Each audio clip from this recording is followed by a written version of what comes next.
up to your knees in love. There's a tree house in the meadow below the mountain peak, the perfect place for lovers when they play hide and seek. There's a covered bridge at Cripple Creek where the horses always stop. Between the tree house and the covered bridge, that's how Mom and Pop I make love in the country where skies are blue. All you'll be dreaming of are the birds and the bees and the flowers and the trees till you're up to your knees in love. There are roses on the trellis and the scent of new mown hay. The clinging vine is jealous on the fence across the way. There's a great big yellow moon above and a breeze to sing a song. Between the roses and the yellow, a fella can't go wrong if he makes love in the country where skies are blue. All you'll be dreaming of are the birds and the bees and the flowers and the trees till you're up to your knees in love.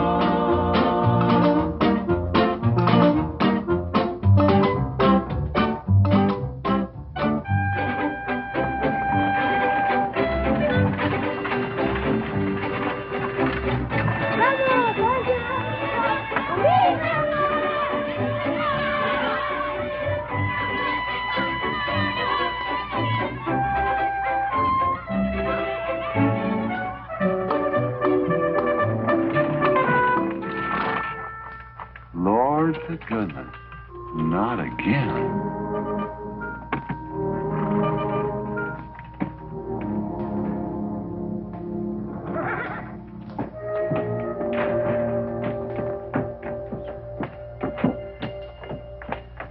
Howdy, Drago. Morning, Curly.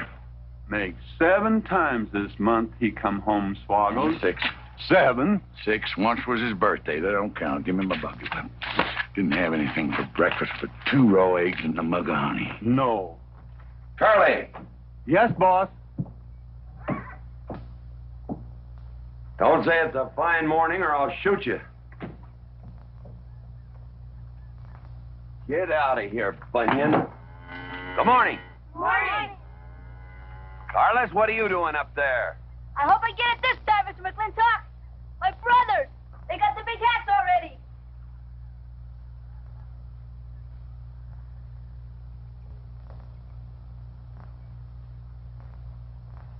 All right, let them have at it.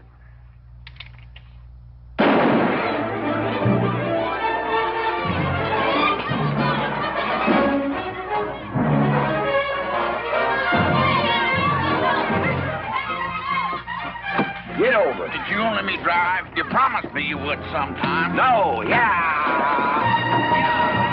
Boss, you better watch that turn onto the road. You're gonna kill both of us one of these days. Thank you, Mr. Boss.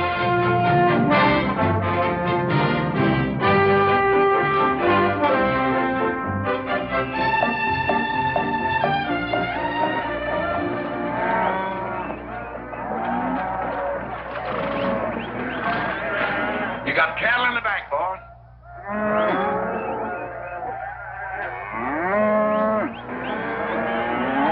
Yeah. Give it up. Yeah.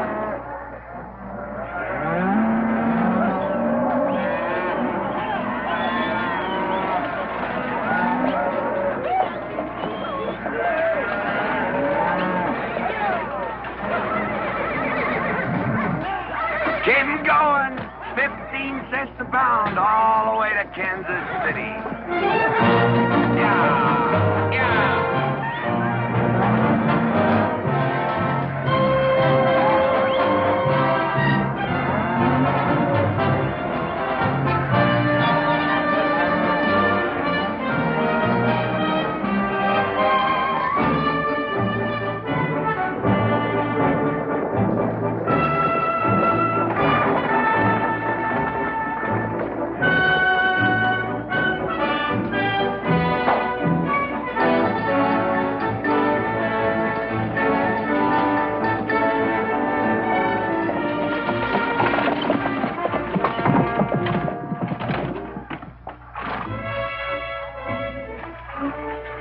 Boss, there's one old pensioner I wished you'd pass up.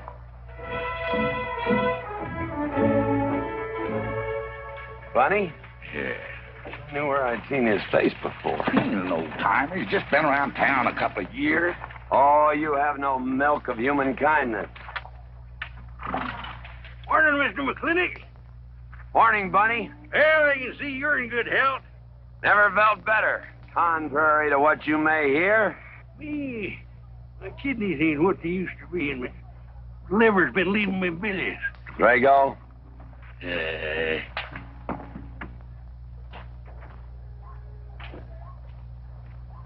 Hello, Ben. Hey, Mclintock. Drago, throw that in the buggy. Yes, sir. Scrubby bunch of Sooners, huh? They are at that. That ought to make Douglas happy, lining his pockets with land fees. What are we going to do? I don't know what you're going to do, Ben. Me, I do nothing. 200 families. Quarter of beef a week per family. They last 2 years. That can be a sizable number. I got 20 head to 1 of any other brand on the Mesa Verde. I'm not hollering. Some of us haven't got all the money in the world. Some of us ain't old and tired and feel like being put upon. You interest me, young Ben. Go on. So the first time I find one of our hides wearing our brand hung on one of them settlers' fences, I aim to kill me a plowboy. You do what you want, Mclintock. We'll do what we want. Fellas my age generally call me G.W. or Mclintock. Youngsters call me Mr. Mclintock. All right, Mr. Mclintock. Not because I'm afraid of you. You're the big he-stud of this country. And I reckon a fella my age should call you Mister. Full grown now, G.W. He's a half owner of the spread. I made him a full partner the day the doc gave me the long face. Well, you want him to vote the first time this territory becomes a state, don't you? Of course I do. These settlers get burned out, there'll be a lot of hollering that this country's too wild to be a state. We'll go on being a territory some more, with a lot of political appointees running it according to what they learned in some college where they think that cows are something you milk, Indians are something in front of a cigar store. I'm looking to you to hold young Ben down. I'll do what I can. Come on over to the house once in a while. We'll rack up a few hands of stud. G.W., that'll be just fine.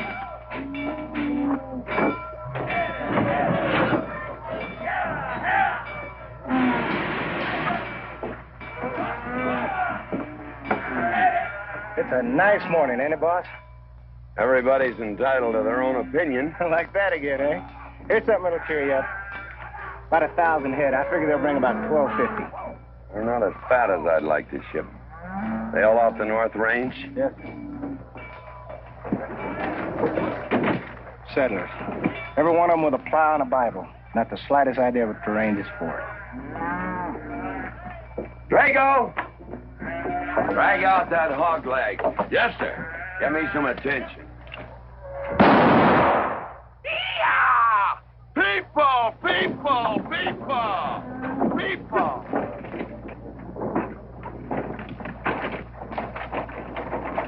Come on, all of you. Gather round. People, come on. Gather round. I'm Mclintock. You people plan to homestead and farm the Mesa Verde. Yes, sir. The government give us each 160 acres. The government never gave anybody anything. Some years back, a lot like you came in. You had a pretty good first year, good summer, easy winter. But the next year, the last rain was in February. And by June, even the jackrabbits had sense enough to get off the mesa. Folks, do you know who that is? That's Mclintock. George Washington Mclintock. I told him that, Douglas. He controls the water rights on 200 square miles of range. You know that lumber you got? It came from his land. Cut by his loggers and milled in his mill. Douglas, I come close to killing you a couple of times when we were younger. Saddens me I didn't. Can you imagine a man who owns all that? Oh, and mines, too. I forgot to mention them. All that. And he's begrudging poor people a measly 160 acres. That right, Mr. Mclintock? You begrudge us a little free land? There's no such thing as free land. You make these homesteads go, you'll have earned every acre of it. But you just can't make them go on the Mesa Verde. God made that country for buffalo. Serves pretty well for cattle. But it hates the plow. And even the government should know that you can't farm 6,000 feet above sea level. Any trouble, Mr. Mclintock? No trouble, Jeff.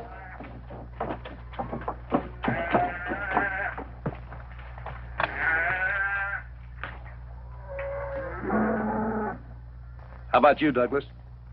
Douglas? Just plain Douglas, eh? And you call him Mr. McClintock. Why?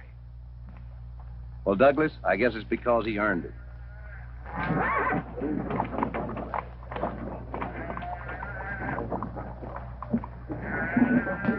Mr. McClintock, Yeah? I'm a good hand with cattle, Mr. McClintock. I'd like a job. Well, you look strong enough.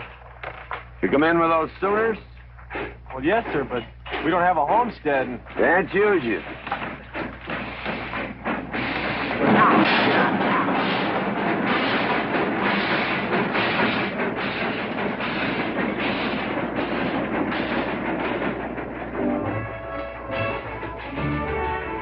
Tough life, ain't it, Sonny? Hell, ain't much future in being a farmer around these parts.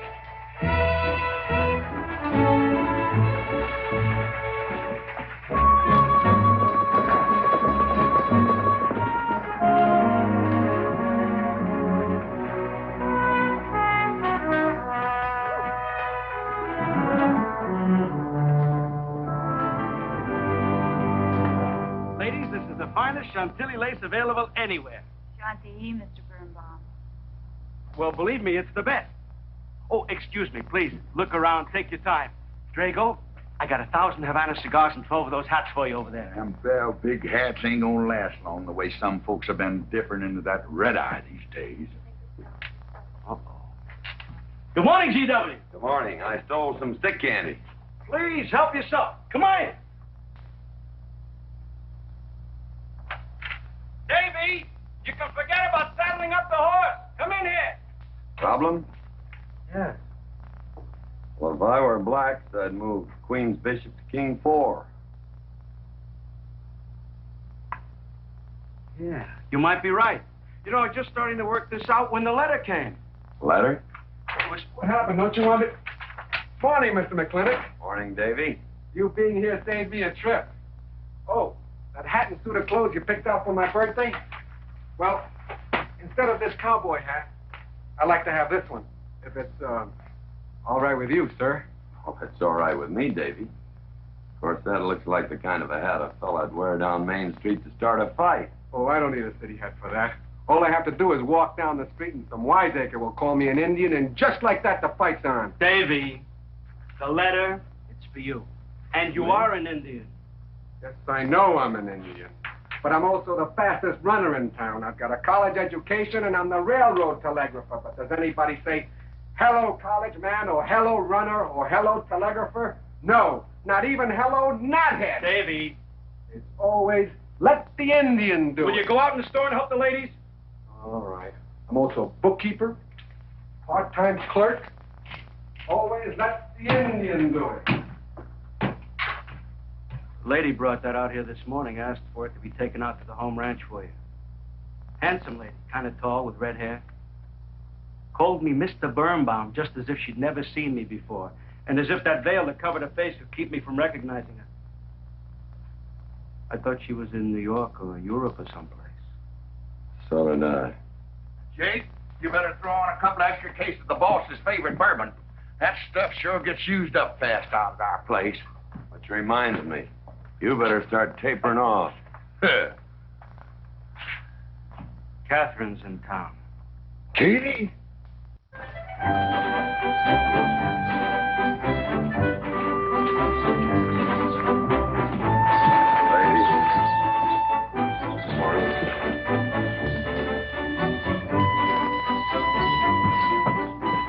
Morning, Mr. Clifford. Morning, Mr. McClintock.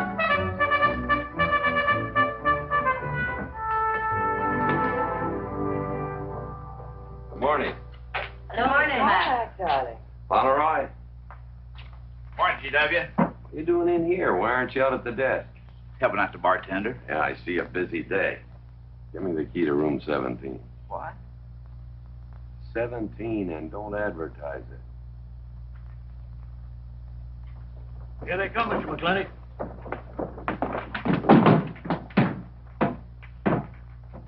Set 'em up. Beer, whiskey. Day off? Off day. Wonder what he's so preoccupied about. Haven't you heard? No, what? Katie's back in town. Katie? Yes, dear. The social arbiter. Well, hi, Sonny. Good morning. Oh, He sure is a polite one. Mr. McClintock, I don't want to bother you. I'm sorry, boy. I told you, no job.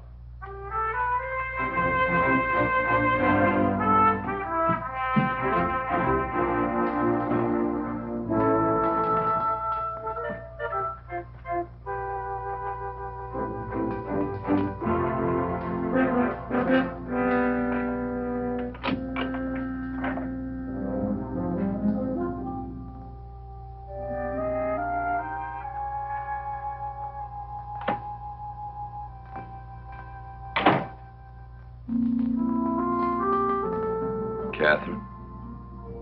George Washington Mclintock.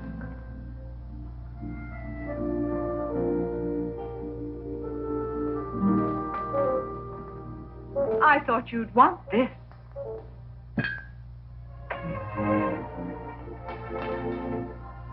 First dig of this spur. But who am I to upset your plans? Don't you feel kind of silly? I never feel silly. It's because you have no sense of humor. Why couldn't we sit down in the hotel dining room and talk about whatever it is you want to talk about? Or why couldn't you just come over to the house? And have everybody know that we're meeting. Everybody knows, and what's the difference? We're married. That is something I should like to change.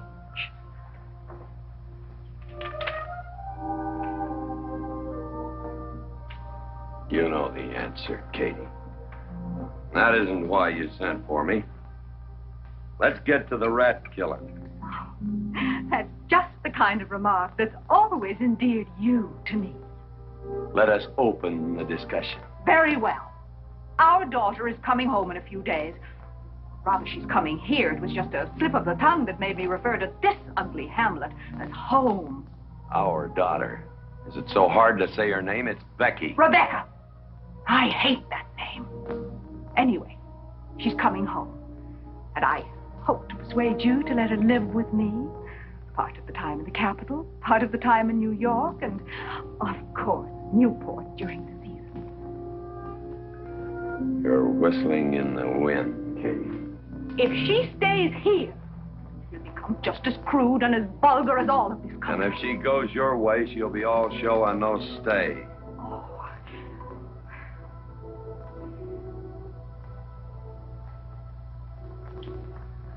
No go, Kate. I hate you. Oh, how I hate you. Half the people in the world are women. Why does it have to be you that stirs me? Animal. That's the story. I saw your picture in the paper at the governor's ball. You were dancing with the governor. At least he's a gentleman. I doubt that. You have to be a man first before you're a gentleman. He misses on both counts.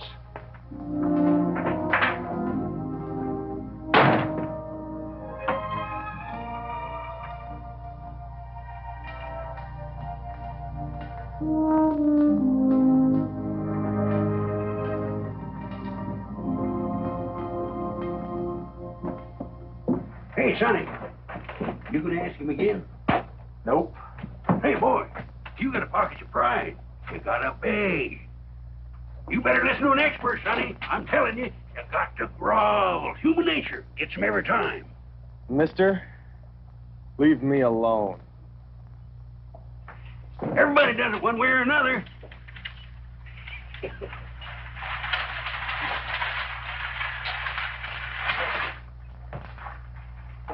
About that job, Mr. McClintock.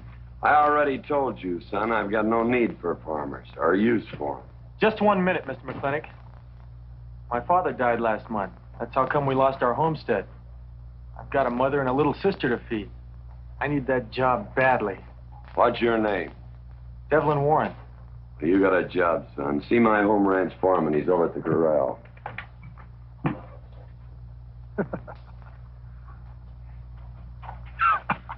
Step down off of that carriage, mister.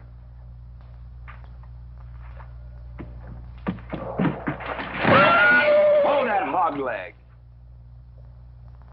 I've been punched many a time in my life, but never for hiring anybody. I don't know what to say. Never begged before. Turned my stomach. I suppose I should have been grateful you gave me the job. Gave? Boy, you got it all wrong.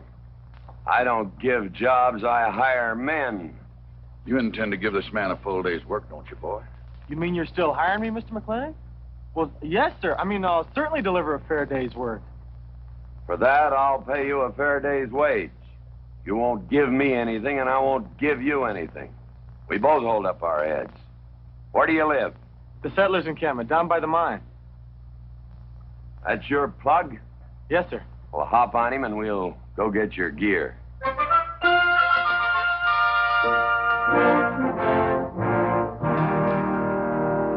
Yeah! Yeah!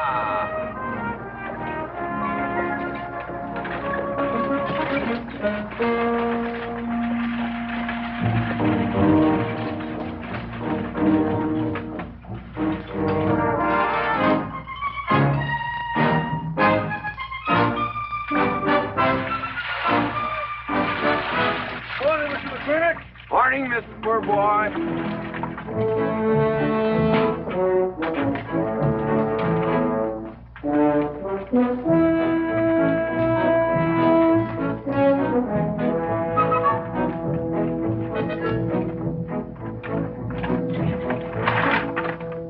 I'm sure that all you fine people are interested in knowing just what portion of this new land will be your new home. Oh, Jones and McAllister, since you've been more or less the leaders of our group, I'd like to have you come up and check the exact location. Won't be a minute, sir.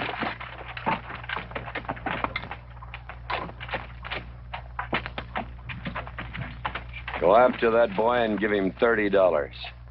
Tell him Mclintock pays these riders a month in advance. From the looks of things, they could sure use it, too. Oh, Mom? Mr. Drago. More. Well, and what do we owe this visit from the cattle baron? I've got a touch of hangover, bureaucrat. Don't push me.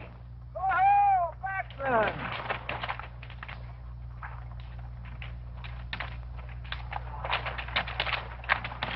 Say, those are Indians. Are there Indians in this homestead land? Friendly Indians, my boy. Oh, Macklin! Oh, running buffalo. Oh, Macklin! Long time we don't get drunk together. And it's going to be a lot longer time, because it's against the law and you're with the sheriff. And if I got my hands full, they came into town to meet the train. The old Indian chiefs are coming home. I heard they'd been pardoned. They don't know when it's arriving, this week, next week, or next month. So in the meantime, I've got to do something with them. Could I cut out a couple of head of your steers to feed them? Otherwise, some of these settlers' milk cows are going to disappear. That's right, Macklin. Cut out whatever you need. Sheriff, are you going to camp these savages with all these settlers? You're asking for trouble. Mr. Douglas, I already have plenty of trouble. Please stay off my back. Running Buffalo, bring your people over to the clay slide. Go. Hello, Mr. Macklin. Tiny Mouth, it's nice to see you. You wouldn't believe it now, but 20 years ago, she was a mighty handsome maid. 20 years ago, you thought so too, Mr. Douglas.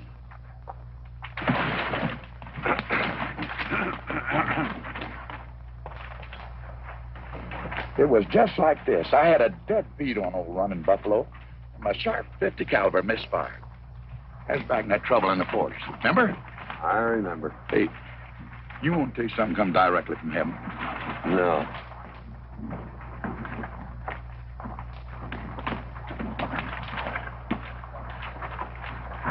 Where'd you get this? That boy's mama baked them. You thinking the same thing I am? She's a widow woman, boss, and she's got a long, hard road off. Hire her.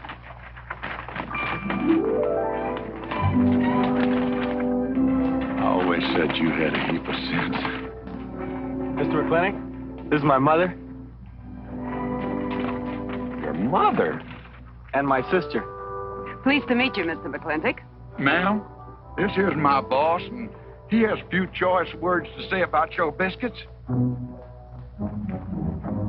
Yes, Mr. McClintock? Well, they're great.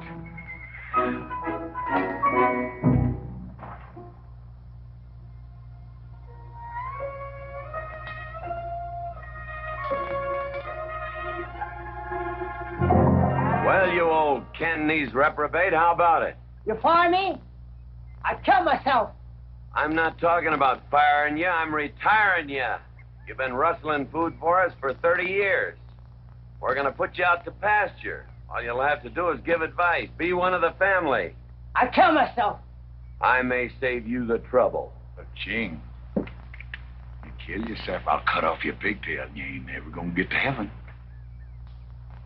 I'll be one of the family, I give you my solemn word. but you call me family. Drink too much, get in fight, yell all the time. Cut off his pigtail. All right, I'll be one of the family. Giúp lý đó. Phải là giúp lý đó. Giúp lý đó, hai.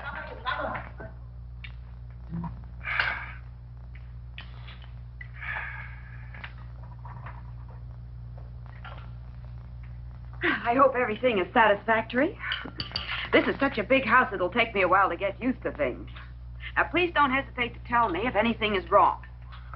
No bird's nest soup. Otherwise, it's fine. Everything on nicely. Finally, fine. Ma'am. Best apple pie I ever had. Curly's right, ma'am. Hated to leave that last bite. Shall we celebrate with a drink? Carla, come in and help me with the dishes. Alice, you want to help too? Yes, Jacob. All right, pitch in. Now I'll wash and you kids can dry. Is that good, here?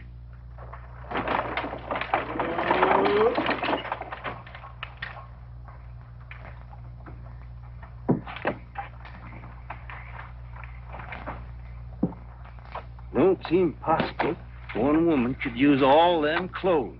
You keep a civil tongue and your unprepossessing face. Yes, ma'am. And unload my baggage, please. Yes, ma'am. By the way, what does that word unprepossessing mean?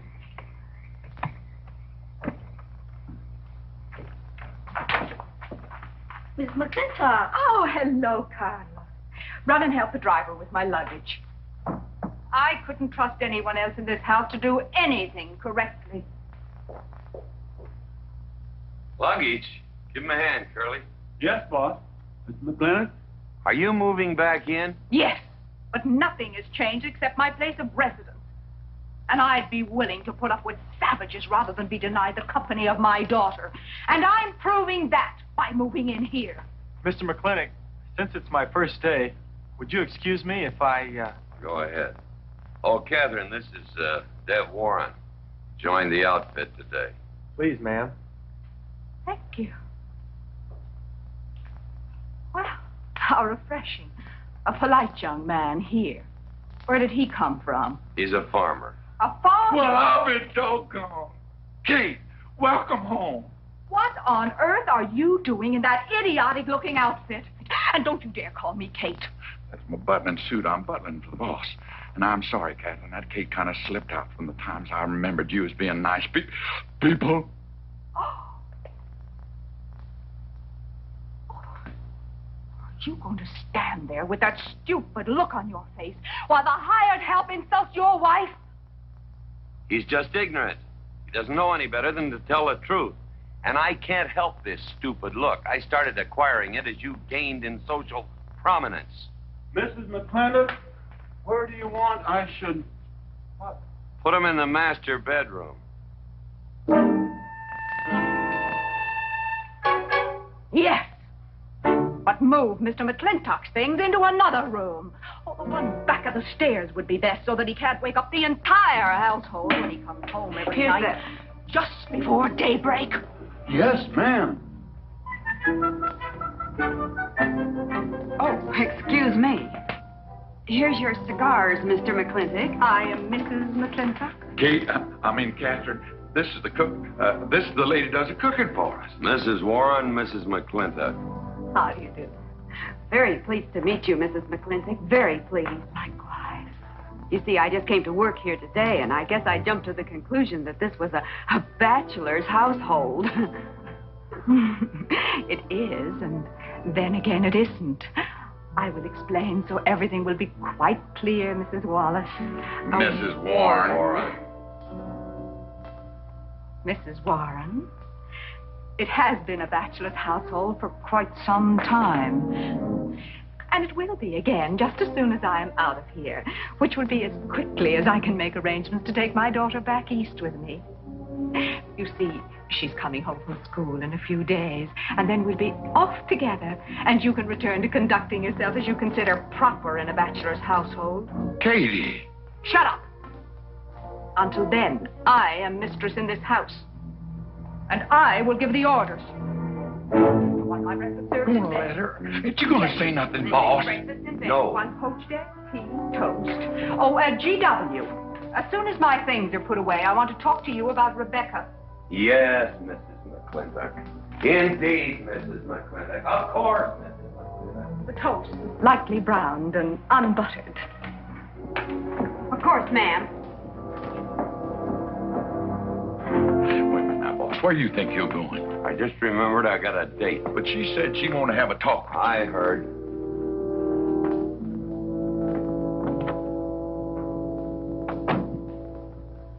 Good evening, Lem. Evening, Mr. Mack. Yep. Say, Mr. Mack, what does unprepossessing mean? I was called that once, Lem. Looked it up in the dictionary. It's best you don't know what it means. Uh-huh. Thank you. You're up.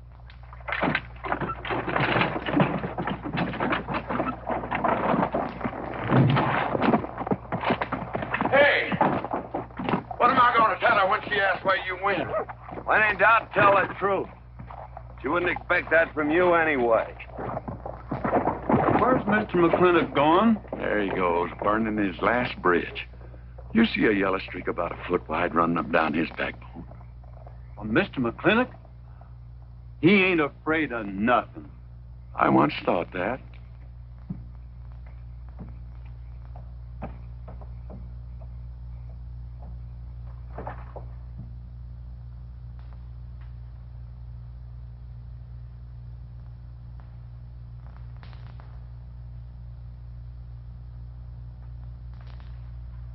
Drago?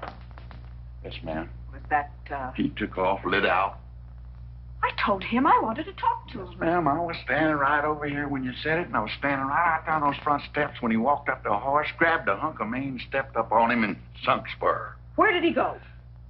Last time I saw him, he's going east. But you know him, he's liable to go north, south, or west. Get me a carriage. Yes, ma'am, but But what?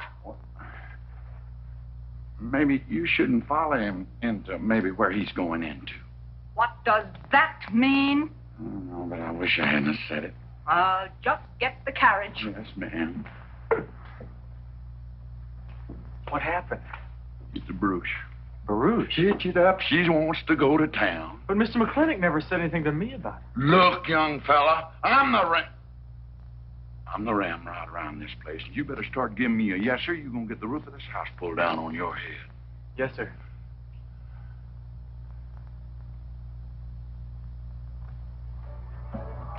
Hello, Davy. Hi, Mr. McClintock. New broom, eh? Big please. Hello, Bunny. How is everything? Oh, fine, Mr. McClintock. I'll get you next time.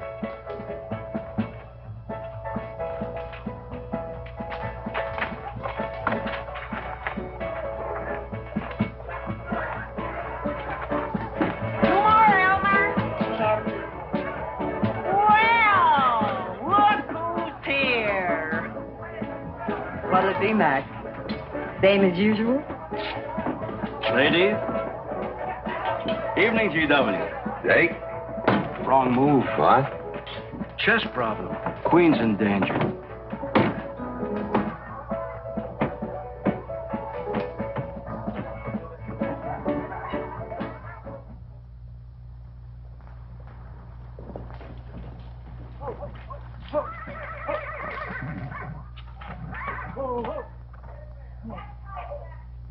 I suppose you can do that.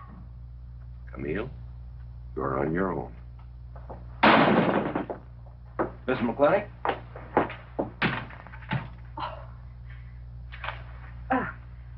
I'm Camille. Camille Reedbottom.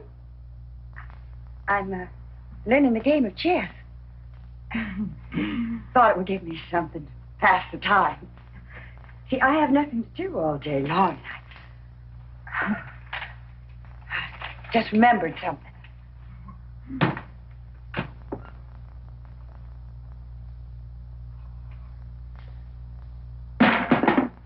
Catherine, I didn't hear you come in.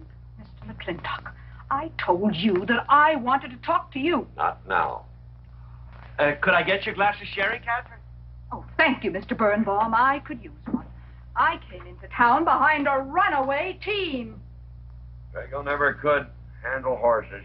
That young man whose mother pretends to be your cook. Catherine, your wine. Oh, thank you, Mr. Birnbaum.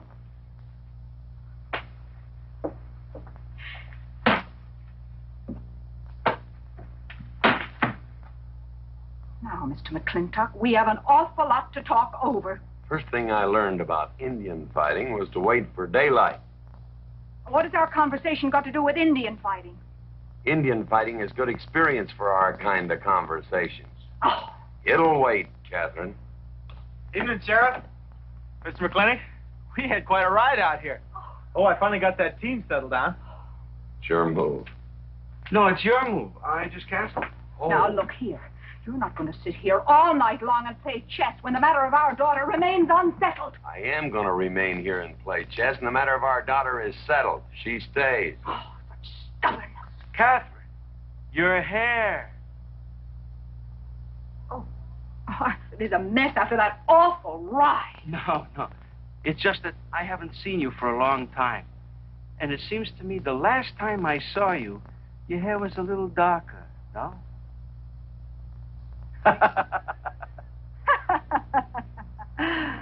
It's a funny thing the tricks a man's memory will play, huh? Mr. Birnbaum, I think that you've completely lost your mind. You have done something to your hair. I have not.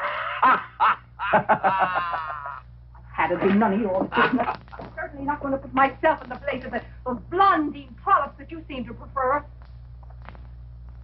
Take it. Oh. Fill it. Oh.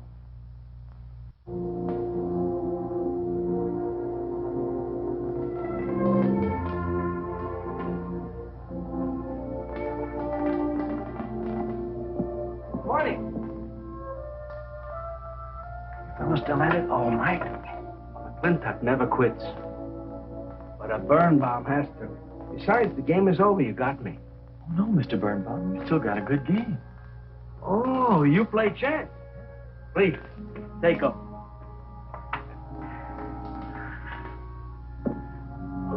Pretty good. Fair? Well, looks like I won't have to come into town always to get a game. Remember, I'm a bad loser. Sure move. Yes, sir.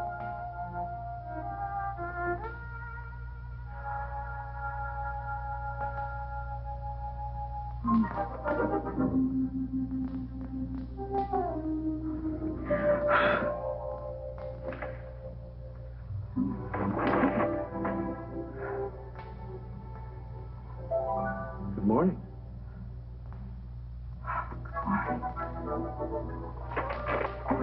Good morning, already. Mm-hmm. Cup of coffee? Oh, yes, thanks, Jake. You're welcome, Catherine. Got any cream? Canned cow's milk. That'll do. Good old condensed milk. That reminds me. I was cleaning out my desk the other day. I found something I wanted to return to you.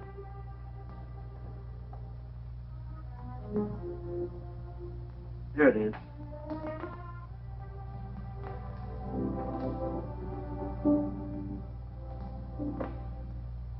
The medal. Remember? From the President of the United States of America, the First Sergeant Michael Patrick Gilhooly, for bravery above and beyond the call of duty. Your papa. Reminds me of the first time I ever saw you. It was over 17 years ago. You walked into my store, not much bigger than the bundle you were carrying. And in the bundle was the most beautiful baby I ever saw. And was she hungry? You walked all the way from Superstition Creek just to trade me that medal for a case of canned milk. GW was off somewhere as usual, fighting Indians. Sheriff! Sheriff Lord! Well, have you seen the sheriff? Kind of early for him. To try his house? Why didn't I think of that? Looks like Birnbaum's is open. Maybe somebody in here knows. So there you are, Sheriff. I told you you were headed for trouble. Trouble? I want to know by whose authority you let those Indians stay in town. Those savages are wards of the government, and I am the representative of I that told Sheriff Lord that he could put him up down to the clay side. Because the town's named after him, he thinks he owns it. Well, you check the books in the recorder's office, and you'll find I do own a fair piece of it. Agard, if you knew anything about Indians, you'd know that they're doing their level best to put up with our so-called benevolent patronage, in spite of the nincompoops that have been put in charge of it. Those Indians need my permission to leave the reservation. Those chiefs have been giving orders all their lives. It's pretty hard for them to understand that they have to hold up their hand like a schoolboy in a classroom. The law is very clear. I told you you'd get no satisfaction from these people. But we'll get the girl back. Girl? The girl the Indians kidnapped. But don't worry. I armed the settlers and set them to rounding up those red devils. What is this about a girl? Billy Jones, one of the settlers' daughters. The Indians kidnapped her. That's ridiculous. And you turn loose a lot of farmers with shotguns? I certainly did. You're insane. Let's go, Sheriff. Mr. Douglas, Oh, Miss Mclintock. much as I hate to agree with GW about anything, you haven't changed a bit. You're still an hysterical fool. Coming to town, I got worried. What about? Thought maybe Katie shot you. Not yet, Drago, but it took restraint. Wait a minute. You better take Agard along. Not that he'll be much help. Drago, have him on a horse. Just a minute. Well, I'll drive. Agard, what are you doing? Agard, this is serious. Stay with him, Agard. Stay with him. Agard, will you stop showing off and getting this buggy? Mercy. Mercy. That horse is a little green.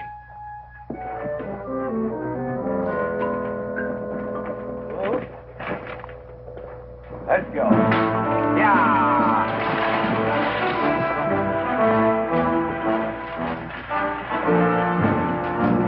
Just where do you think you're going? Don't use that range, boss. Tone of voice with me.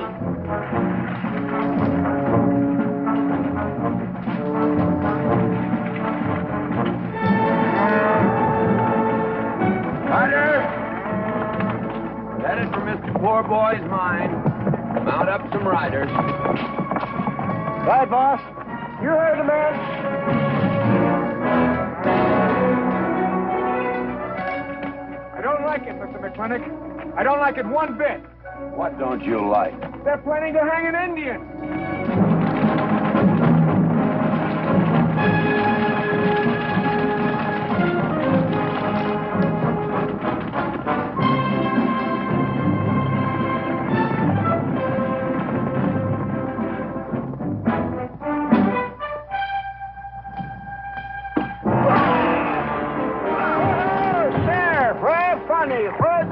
you.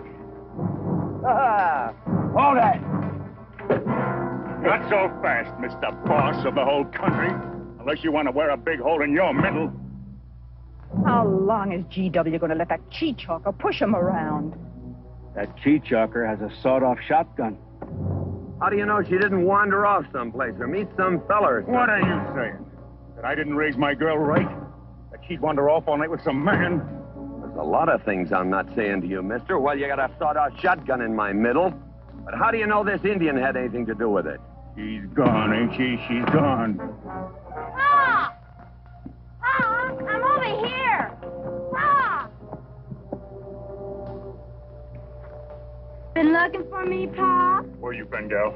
Young Ben took me for a sunrise ride, and the horse wandered away. You come down over there. But, Pa! She's telling the truth, Mr. Mclintock. We wasn't doing nothing. Well, that's not important right now. The important thing is that you don't draw that hog leg, or this will be worse than Dodge City on Saturday night. Wagon. I'll tend to you later. Now for this young whippersnapper. Now, no harm has been done. And young Ben here is one of the nicest boys in the territory, so just put down that shotgun and I'll let's teach forget him to it. fool with Mike. Now, we'll all calm down. Boss, he's just a little excited. I know. I'm going to use good judgment. I haven't lost my temper in 40 years. But, Pilgrim, you caused a lot of trouble this morning. Might have got somebody killed. And somebody ought to belt you in the mouth. But I won't. I won't. The hell I won't.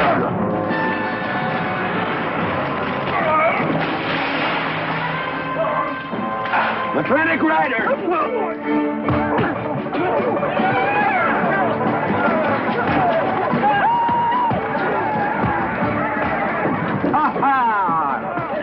Oh, Markland!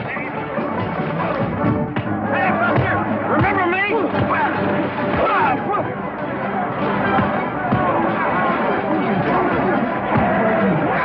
Hello, sir. Nice party.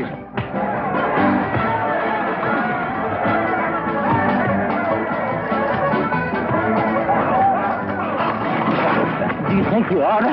I ought to what?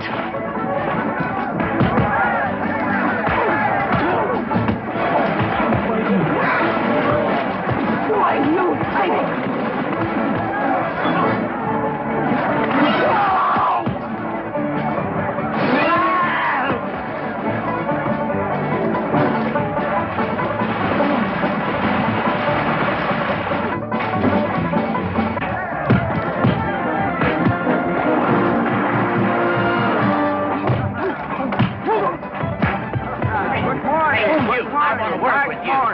Just a minute.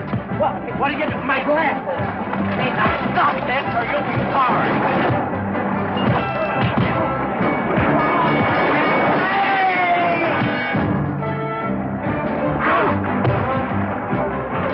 Stay out of this, Jake. It's everybody's war.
Mrs. Mclintock. Buddy, you big...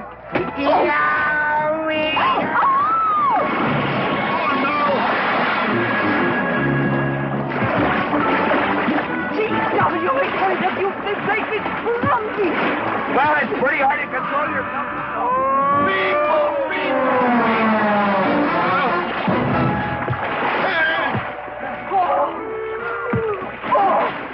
Oh, Macklin. Oh, Macklin. Oh, party. No whiskey. We go home.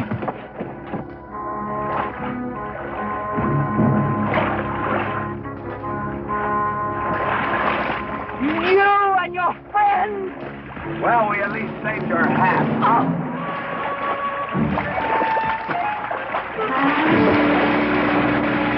Where is everybody? Oh, for heaven's sake.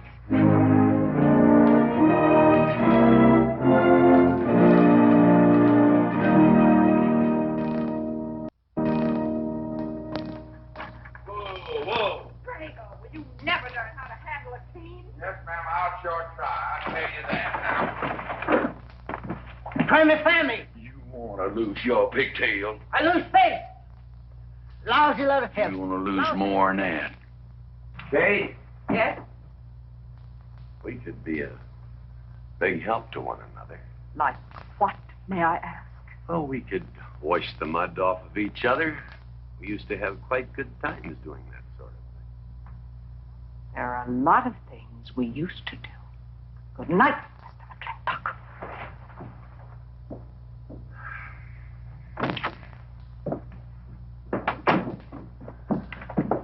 Any luck? What are you talking about? I mean, divorce. She still wanted it. Yeah. You know something, women are funny. She fought like a wildcat on your side out there this afternoon. Come home, she slams the door in your face. That divorce business, is that what you get when you pay a woman not to live with you? That's about it. Some women I've known it'd be worth it. You know, if we had any moral character, we wouldn't be standing here covered with mud drinking when we should be washing. G.W. Drago.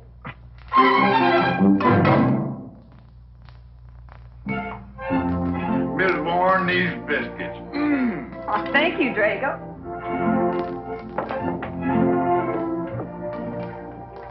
Good morning, Mrs. Warren. Good morning, Mr. McClintock. Breakfast for the boss? If that's the way you want it, Mr. McClintock.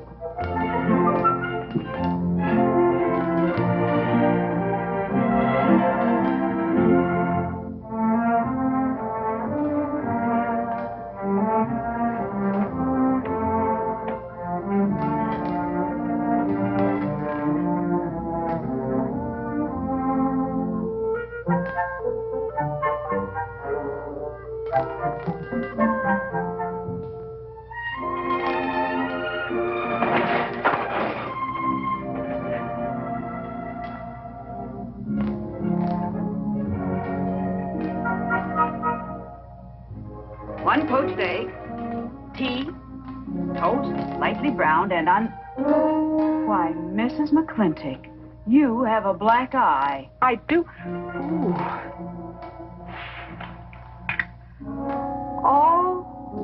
Oh, and Becky's coming home today. And that's not all. There's a little something we'd better get settled. There are no men listening now, so we can be ourselves. Oh, sure, I let you get away with all that guff the other night. But now that we're alone... When I want the opinion of the hired help, I'll ask for it. You know, you could wind up with 2 black eyes. What? Oh, I realize you had to put on that big act. We always have to just before we get ready to forgive them. Generally for something they haven't done. But you and I both know that's just to keep them from getting the idea they run things. McClintock give you that black eye? No. Nobody gave it to me. I won it.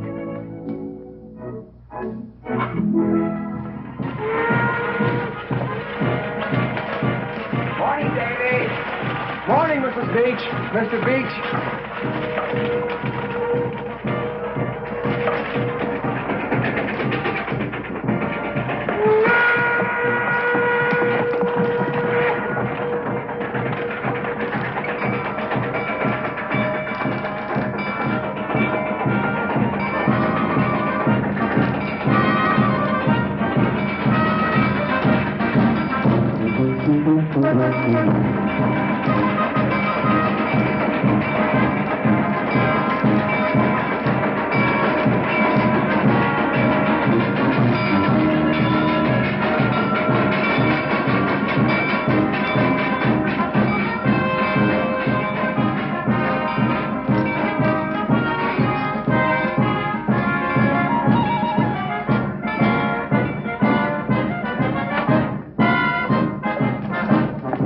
Why, Miss Becky, welcome home.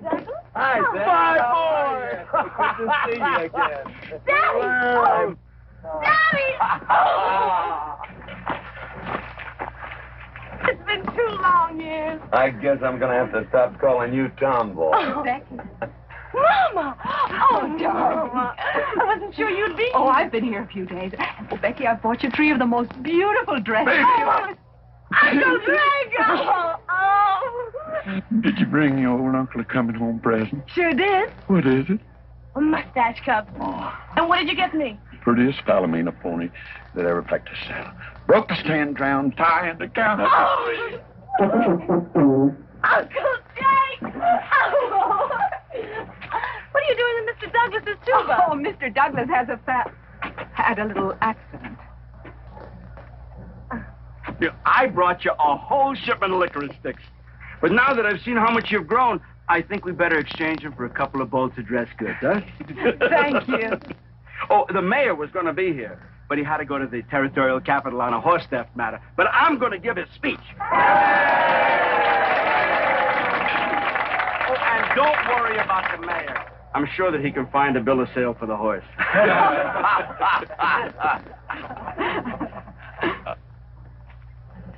Ladies and gentlemen, we are here to welcome the fairest... What am I doing? We are here to welcome back the prettiest girl that was ever born in Mclintock, or in any part of the territory.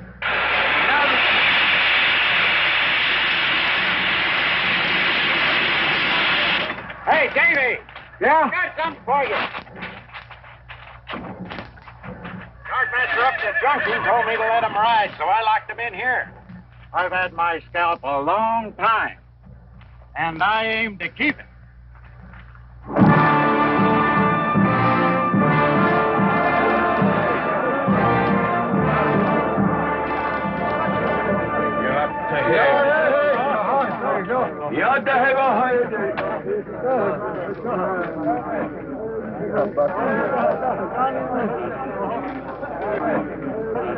And now she's come back to us. Gone are the pigtails, but the freckles are still on the prettiest face that was ever born in Mclintock.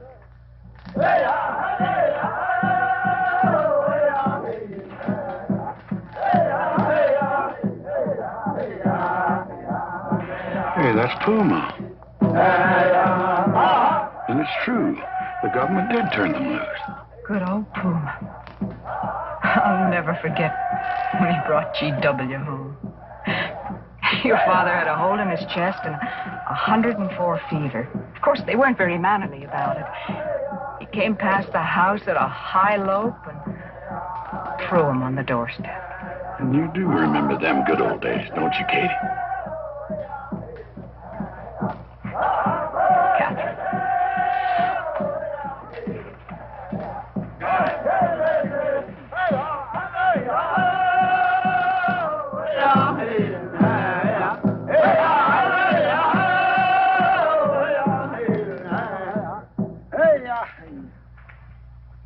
Yatta, my friends. Yatta, Puma, honored enemy.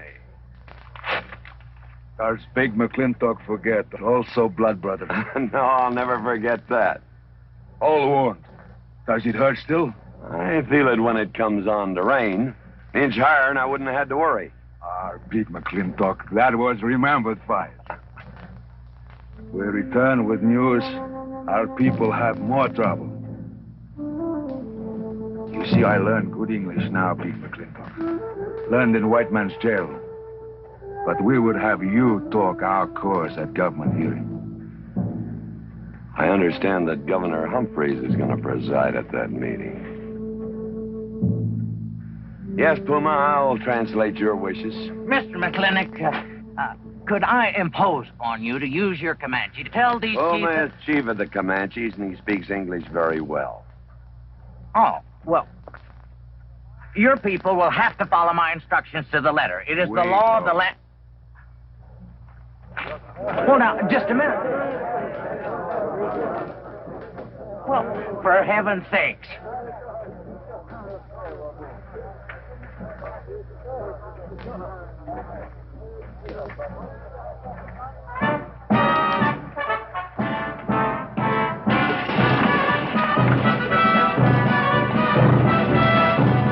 You wait here, honey. I'll get the buggy. Go to the clinic, Mike. Surely. Will I see you there, Beth? Of course, Davy, and you can have the first day. Sis? Don't want any sister of mine talking to strangers. Davy's not a stranger. He clerks in Burnbarn. He's an Indian.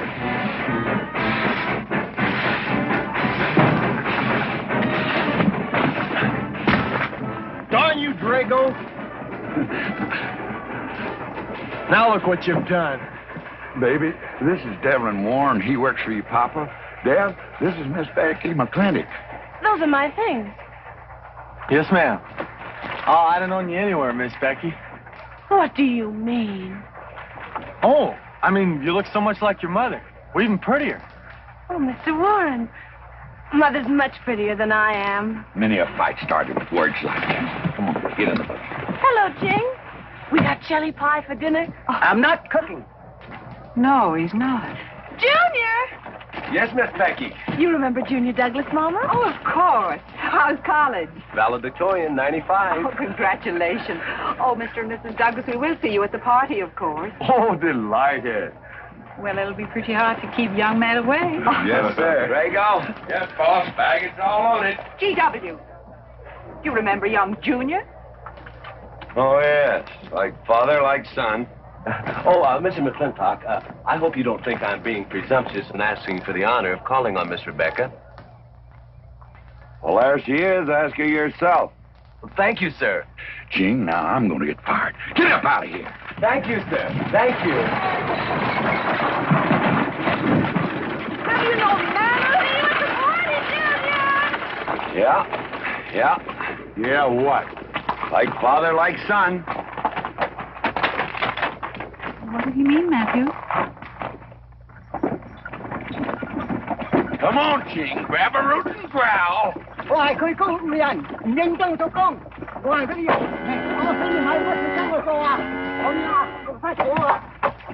you're doing a good job, Miss McClintock. Thank you, Mr. Warren. Deb, when you're finished there, go over and help Drago with the beer kegs. Yes, Mom. Deb, could you come and help me a minute?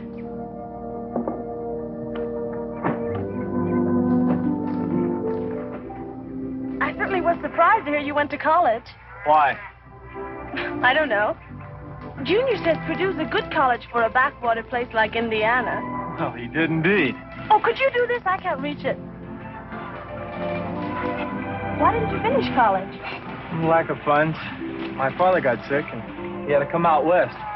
So he took out a homestead. You know, your mom's sure cute. It's too bad you didn't inherit her eyes.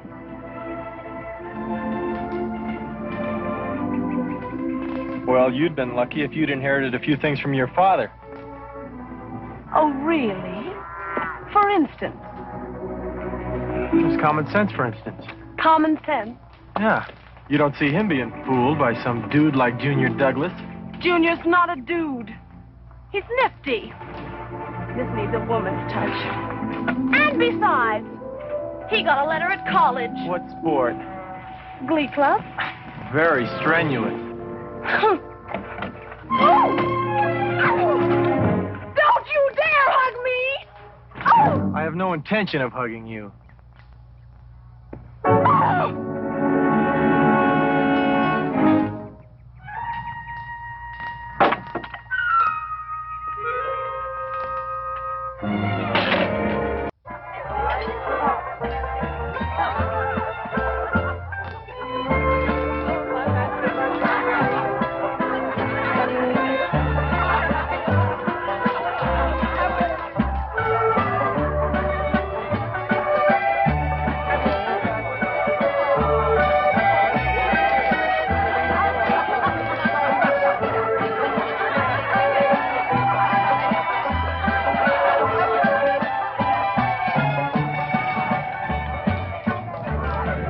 Ladies all look lovely, Catherine.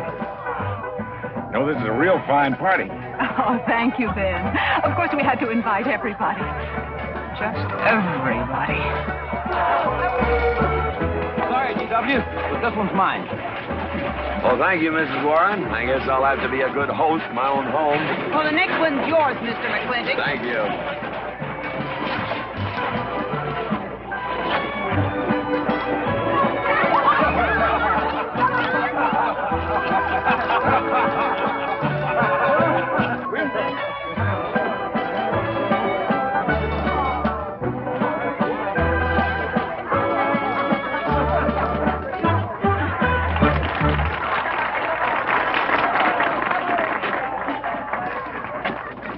Drago, go and do what I told you to do. Oh, Katie.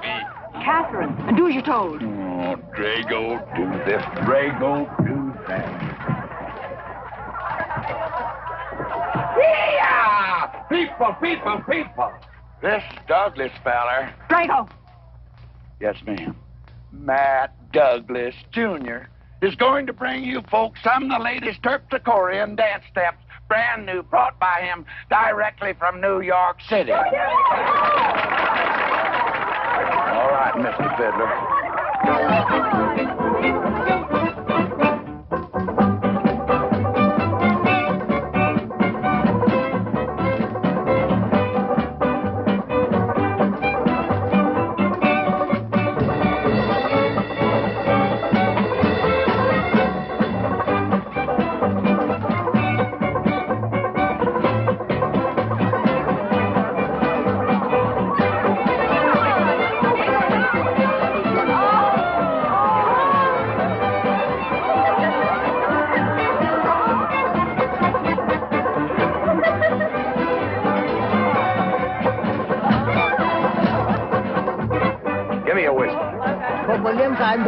What? Just turn a 10-gallon party, boss. We'll run out of whiskey. Well, I can take care of that. Jake.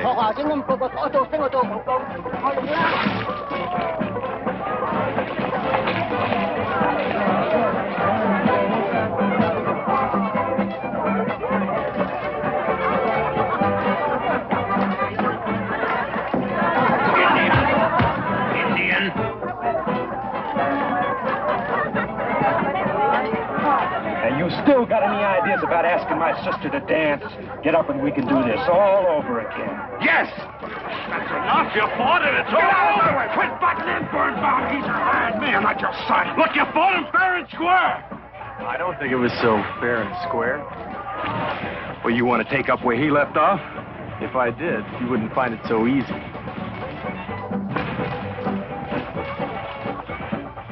Now we've had enough of this. Well, when are you going to quit walking away? Just as soon as we're out of sight of the party. A little lesson I learned back home, don't fight in front of women. Well, we're out of sight now.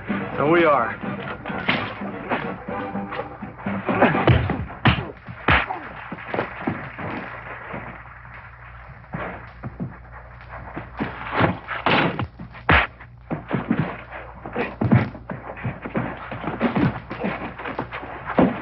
Such vulgarity. Someone should do something about it. You're right. Absolutely right.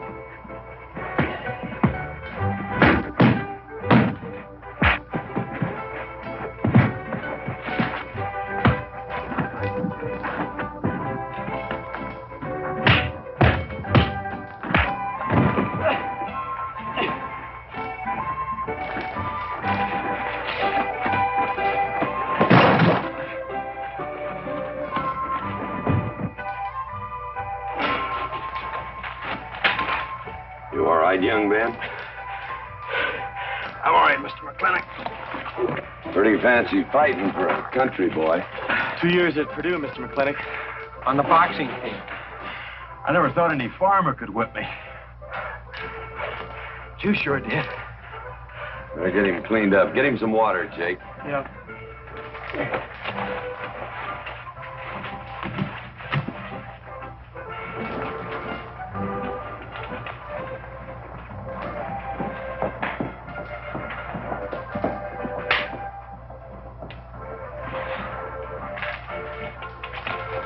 Get yourself cleaned up.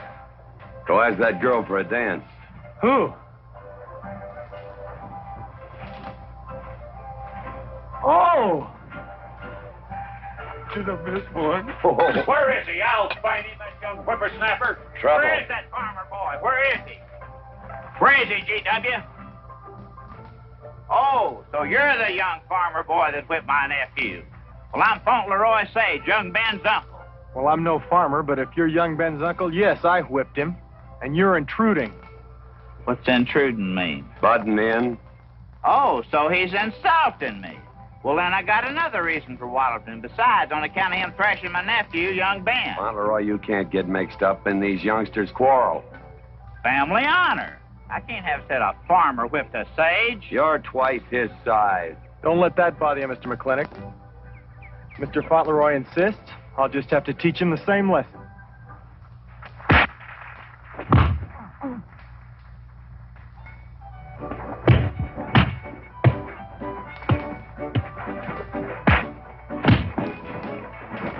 Say!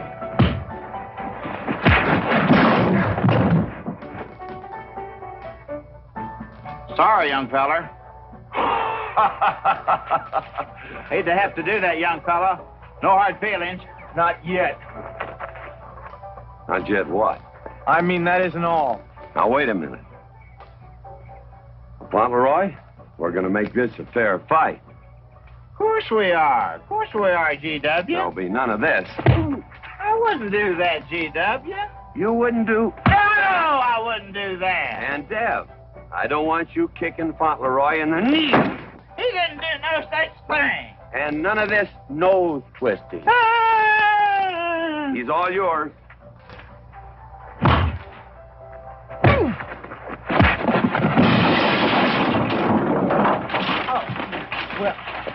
Well, where are my glasses? You all right, young feller? Ouch! I'm all right. This Indian agent will stop stepping all over me. I beg your pardon. G.W. You're just funning me. But I want you to know that boy fought me a fair fight. Well, I'm glad to hear that, Fauntleroy. It's my uncle. Fauntleroy, what have you been doing? I hope my uncle didn't bother anybody. No bother. I think we'd better join the ladies before they get curious. Drago. Monroe, let's line them all up for a dosey-do. Jake, you think tincture of arnica would help? Could be. Used to help you. Gentlemen, to the medicine cabinet.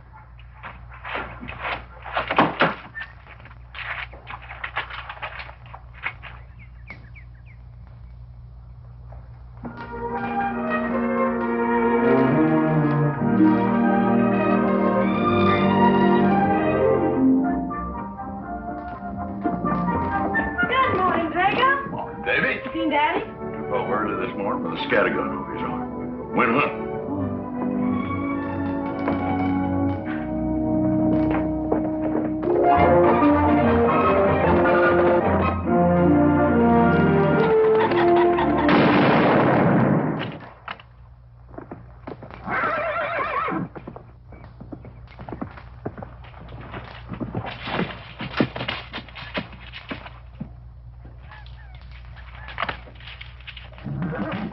Morning, Daddy. Good afternoon. I'll get you out so early. Something I have to get straight in my mind. Yeah? What? Mama.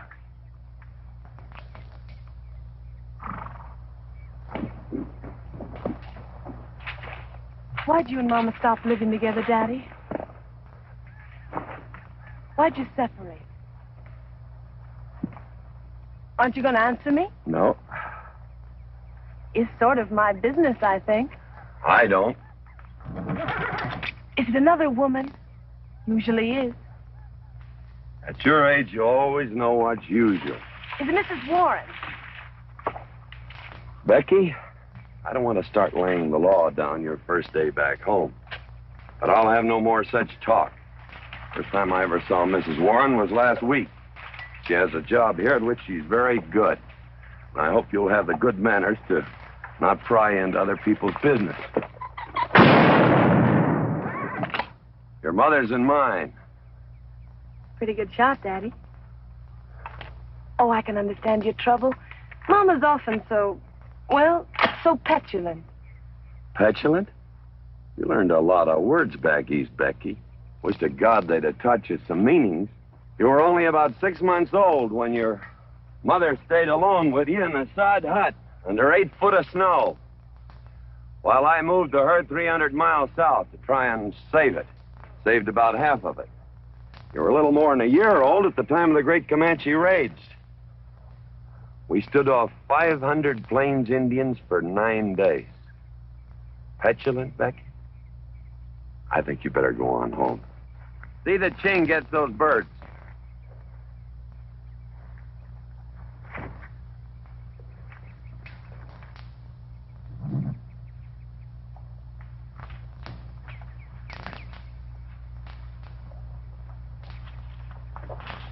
Becky!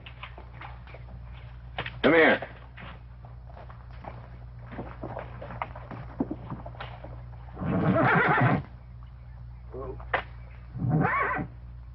Something I ought to tell you. Guess now's as good a time as any. You're going to have every young buck west of the Missouri around here trying to marry you. Mostly because you're a handsome filly. But partly because I own everything in this country from here to there. They'll think you're going to inherit it. Well, you're not. You're going to leave most of it to, well, to the nation, really. For a park. Where no lumberman will cut down all the trees for houses with leaky roofs. Nobody will kill all the beaver for hats for dudes, nor murder the buffalo for robes. What I'm going to give you is a 500-cow spread on the upper Green River. Now, that may not seem like much. It's more than we had, your mother and I. Some folks are going to say I'm doing all this so I can sit up in the hereafter and look down on a park named after me. Or that I was disappointed in you. Didn't want you to get all that money. But the real reason, Becky, is because I love you. And I want you and some young man to have what I had. Because all the gold in the United States Treasury, and all the harp music in heaven can't equal what happens between a man and a woman with all that growing together. I can't explain it any better than that.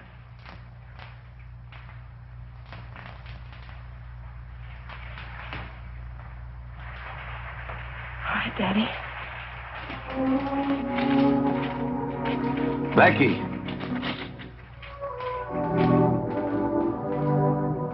When you're as old as I am, you'll thank me for this. Daddy, I'm full grown. I wasn't worrying about me. I was thinking about you and Mama.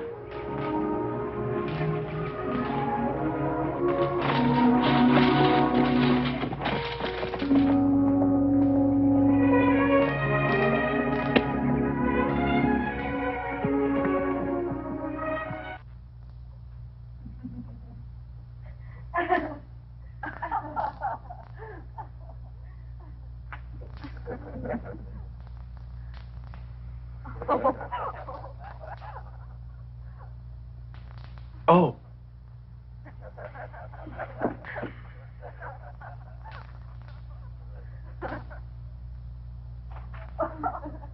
Well, sir, all three of them saw right out of the carriage. Well, it's getting rather late, Becky. It's bedtime. Mother.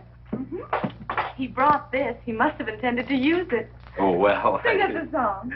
Well, if you really want me to. Gosh, I haven't played in You quite... know just right for me. Sure. It's the rage now. Oh. Oh. Dev, what are you doing? Oh. I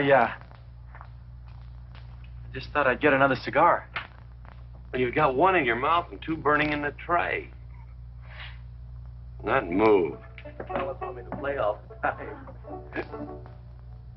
You're cuter than a baby's dear, and softer than a mouse's ear. I want the whole wide world to hear. You're just right for me. You're sweeter than... Oh, no, not that rhythm, Junior. Do it the way they do at the plaza. I know the words. Sure, Becky. Will you sing with me? Of course. All right. I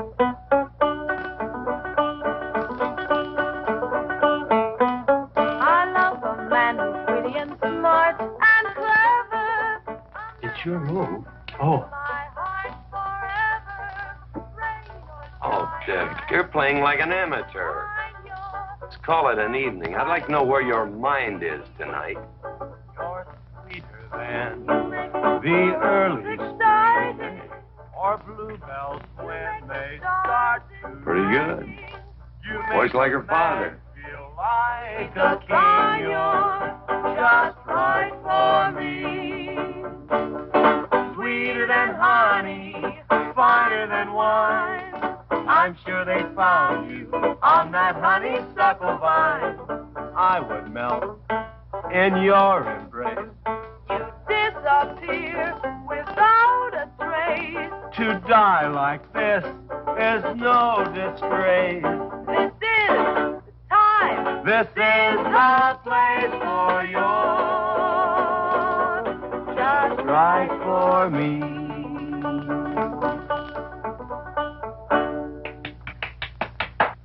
Well, so good, I kind of hate to break this up. But we're going to have that Indian hearing tomorrow morning. Sir, about our conversation earlier this evening, I believe I'd better apologize. Yeah? Yes, sir, I've been thinking it over, and when I called you reactionary, well, that's merely my generation's term for your generation. Nothing personal, sir. Oh, really? Well, good night, sir. Good night, Miss Mclintock. Good night, and do come again. Good night, Drago. Night. Boss? What does reactionary mean? Me, I guess. He says that anyone that wanted to sell at a profit was a reactionary. Was we reactionaries back in them days when you were selling beef cattle for 6 cents a pound on the hoof? Well, no use arguing with him. College boy.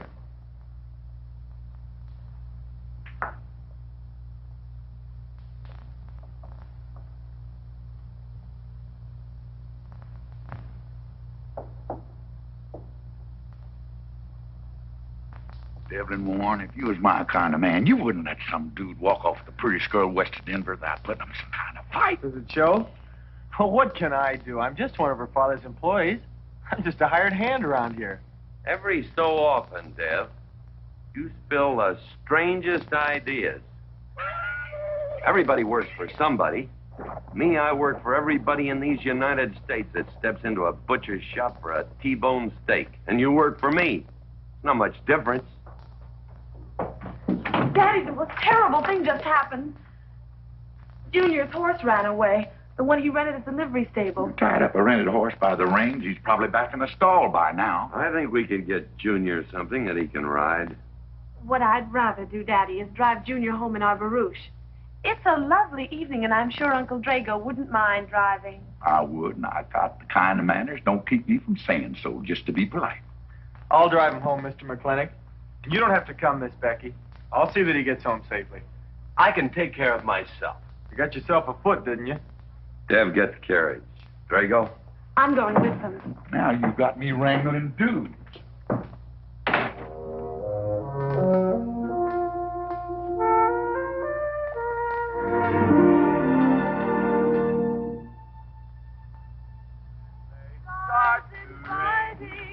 You make a man feel like a king. You're just right for me.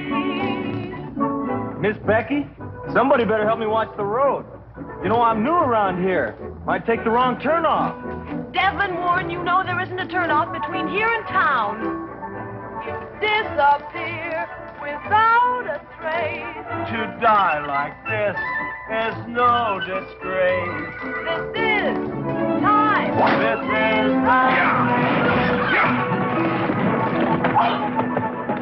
Devlin Warren, what are you trying to do? Kill us? Better have your friend drive? Yeah! I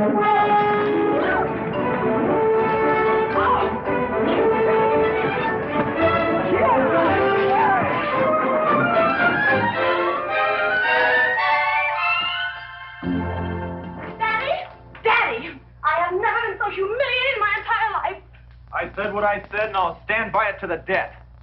Shoot him, Daddy. Shoot him at once. Well, why? My honor is at stake. Well, now, Your Honor. Absolutely. He impugned my honor. Impugned? What does that mean? Slander. He slandered my honor. He did? I said what I said, and I'll stand by it to the death. He admits it, see? Shoot him. Well, what is he admitting to? Why, he called me a... I won't even repeat the word. I didn't necessarily call you anything, but I said what I said, and I'll stand by it to the death. Well, just for the tally books, what did you say? I said that any girl who would permit a man to kiss her before they're formally engaged is a trollop. He said it again. Shoot him. Now, hold on. No, don't hold on. If you're my father, if you love me, you'll shoot him. Well, I'm your father, and I sure love you. So? Oh, you shot him. You really shot him. Hey! He died. If he dies, he'll be the first man ever killed with a blank cartridge. We use this to start the races on the 4th. Hey! I'm on fire! Oh, you poor dear. Poor dear? You'd have had me shot in cold blood. But it didn't happen. Yelling I insulted you and all. What you need is a good spanking. Deb! Daddy! Leave me out of this. I think I'll give you what you deserve. You wouldn't dare! Oh, wouldn't I? Ah! You'll think next time before you have someone shot. And this kicking and yelling isn't gonna help you. Don't you! Oh, Daddy! Wait a minute! Daddy! Oh, Daddy! Help me! Don't! Daddy, boy, I hate you! Sorry! Oh, G.W., was that a shot?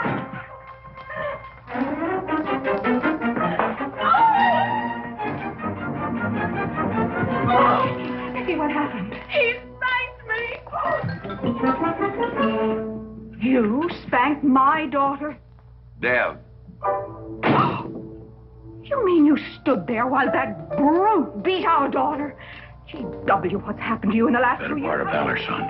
Oh, isn't it enough that you've always treated me like a squaw without subjecting dear, sweet Becky to this crude, vulgar way of Catherine, life? you women are always raising hell about one thing when it's something else you're really sore about. Oh. Don't you think it's about time you told me what put the burr under your saddle about me?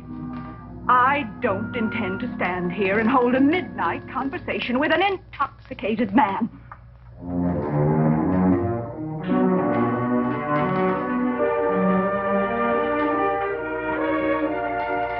And I am not intoxicated. Yet.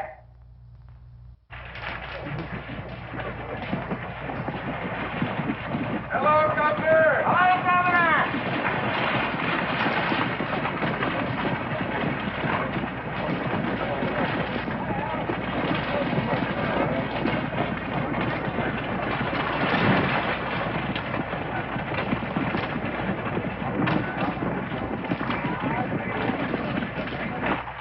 Chief Puma? Yes, Sergeant. Big Mclintock, we know you get us fair judgment. You gentlemen, follow me.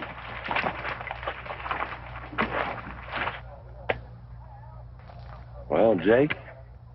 G.W.?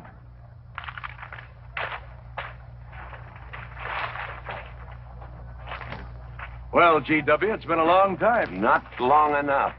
Cuthbert. Your husband is a rude man. Yes, Cuthbert, I know.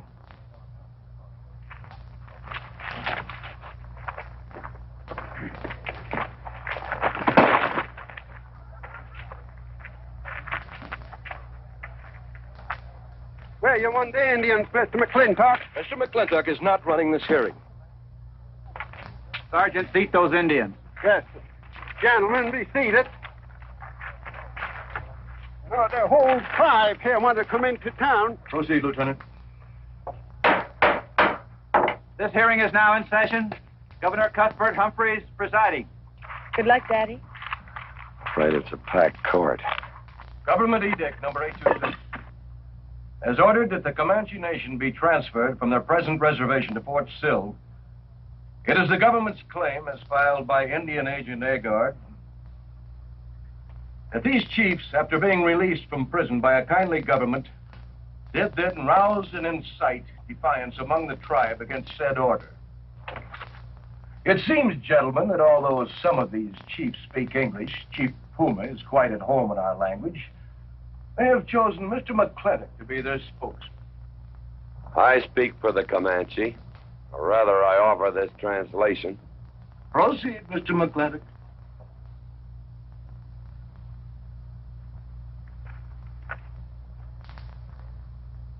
The Comanche say, we are an old people and a proud people.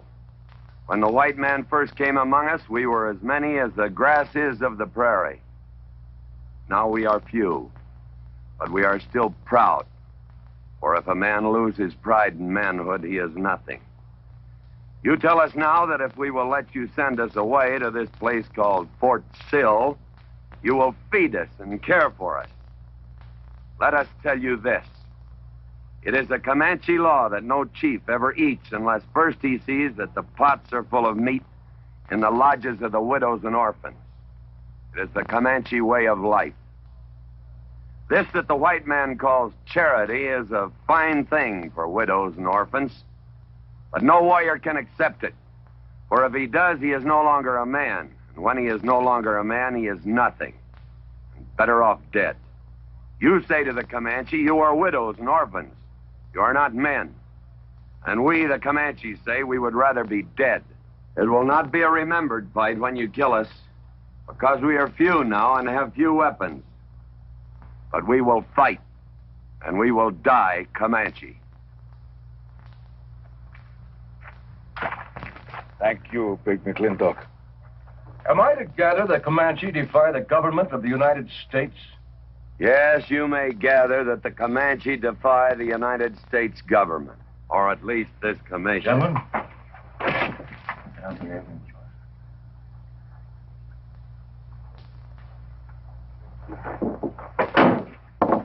It is the order of this court that these chiefs be incarcerated until such time as the detachment of United States cavalry be made available to escort them and the Comanche Nation to Fort Sill. This court is adjourned. Oh, Mclintock! You are important chief amongst these white people. Sway them. Have them give us few guns to make the fight worthwhile. Let us have one last remembered fight for end of Comanche. I almost wish I could arrange that, Puma. Ahalani cha. Ahalani cha. Sergeant. Yes. Right, squad. Carry on. Gentlemen.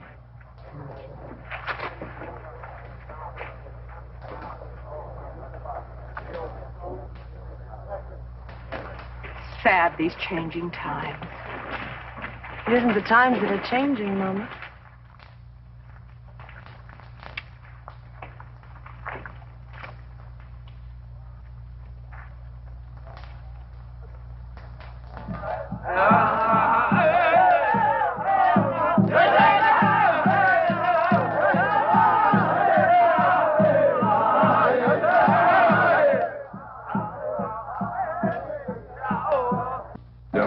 Hello, Lem.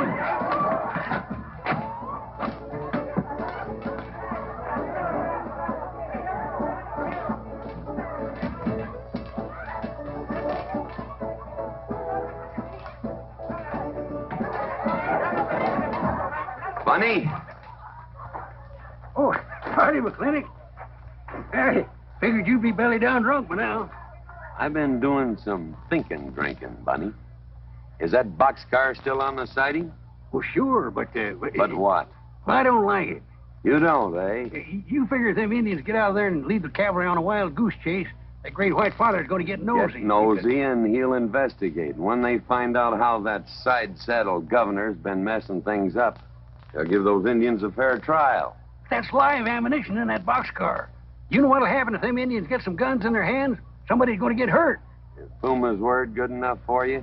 Well, McClintock, you got yourself a partner. Leave me out of this. Hey, McClintock.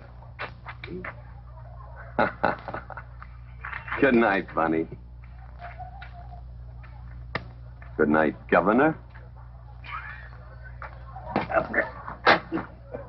There is the Katie with her light red hair, sweet as the roses on the summer air.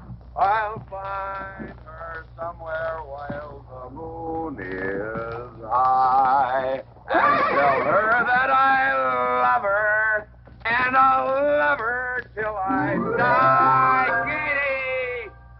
Katie Gilhooly, young master's home. Katie, Catherine Gilhooly Mclintock, where's the woman of the house? Mr. McClintock. Oh, there you are. Mrs. Warren. Oh, good evening. I waited up for you, Mr. McClintock. Oh, how nice. I want to talk to you about something. Delighted. 309 times straight. I beg your pardon? 309 times straight without a miss. Gotta be a record. I suppose so. Now, Mr. McClintock, what I wanted to 2 say... pound Stetson, 6-inch brim, 53 feet in the air. It's gotta be a record. I'm sure it is, but the reason I waited up... Dang-nammit, woman, can't you hold that glass still? Of course, sir. Now, down the hatch to my world record. Down the hatch. Yes, sir.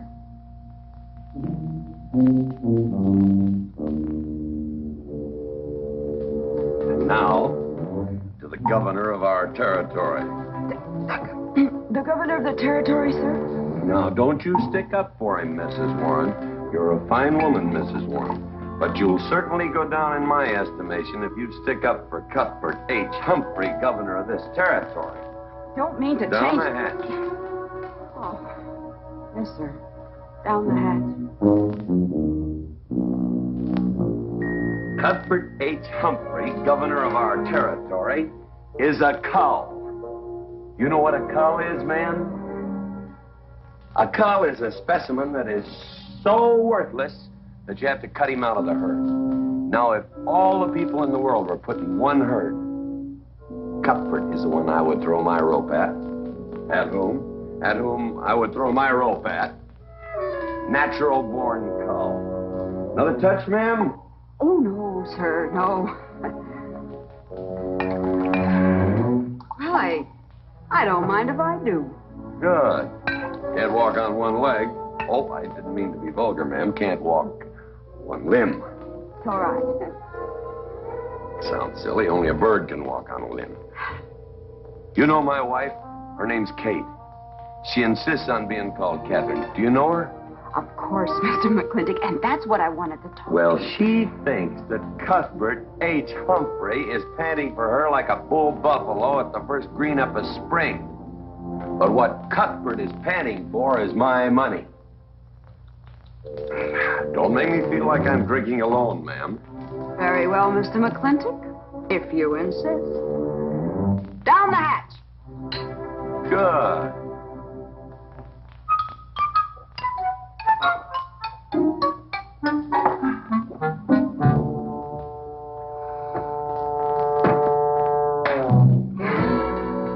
Mr. McClintock, I have something very important to say to you. Very important. Guess it'll have to wait till the morning. Toodle. Oh, it's all right. It's all right. Betty, bye-bye.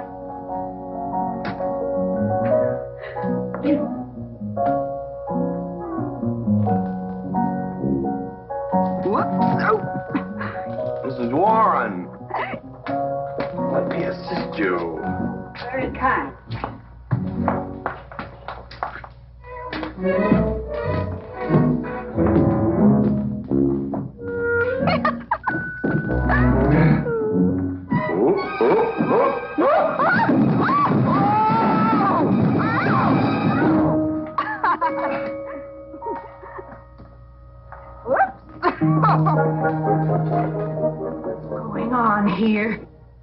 Now, Catherine, are you going to believe what you see or what I tell you? Mrs. Mclintock, hope you won't misunderstand. It's the first 100 women sitting on his lap that I misunderstood. Number 101 is quite simple. Now, G.W. Mclintock,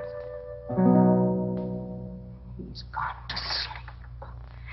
Just when I know exactly what I want to say to him, he goes to sleep. I waited up to talk to Mr. Mclintock. I wanted to tell him I was quitting. You see, Sheriff Lord has asked me to marry him, and... Oh, congratulations. I don't want to seem prudish, but if you are going to marry Sheriff Lord, it seems to me that you're sitting on the wrong man's lap.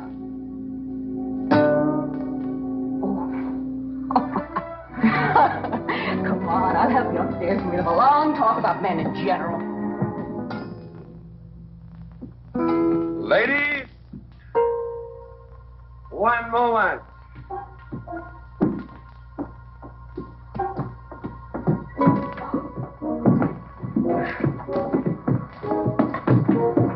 Oh! Watch out, you'll get us all killed! Oh! What?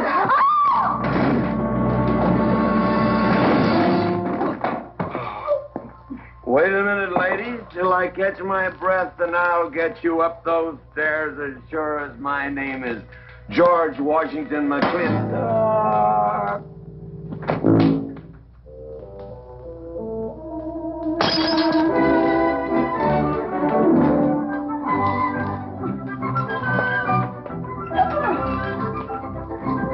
You may be quitting, Mrs. Wallace, Mrs. Ward, but not tomorrow. I want my breakfast in bed. I want to know. I know, toast, lightly brown. Somebody sure put a knob on my skull. Here's Katie. I'm speaking. Katie, why? Mrs. Warren was there. Oh. And there you was there. Oh. And there that whiskey bottle was there. Oh. And Katie's temper being what Katie's temper is, well, there you are. Drago, old friend. Huh? My wife does not understand me. Why, she is different than any other man. Come on, I gotta get you upstairs. Get you ready for that big celebration tomorrow. What is it?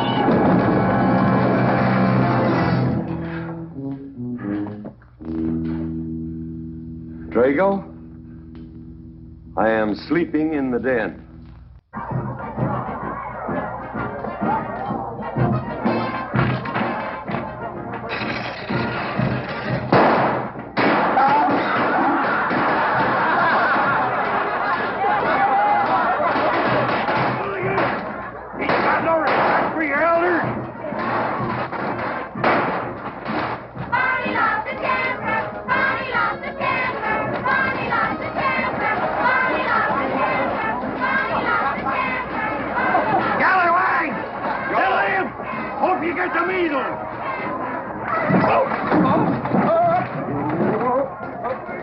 Come on, get him aboard. Is everybody ready? Man, number 5 needs a flank in. Get him one. Let us know when you're ready. Ladies and gentlemen, it is my honor to present to you the governor of our territory, Cuthbert H. Humphreys. Thank you, Mayor. My friends and citizens of this great territory, this is the 9th consecutive year. It has been my privilege and my pleasure to inaugurate the Mclintock 4th of July celebration. Now, the first event will be the wild horse race. But before I fire this shot to start the event, I would like to say a few modest words regarding my stewardship of this great territory.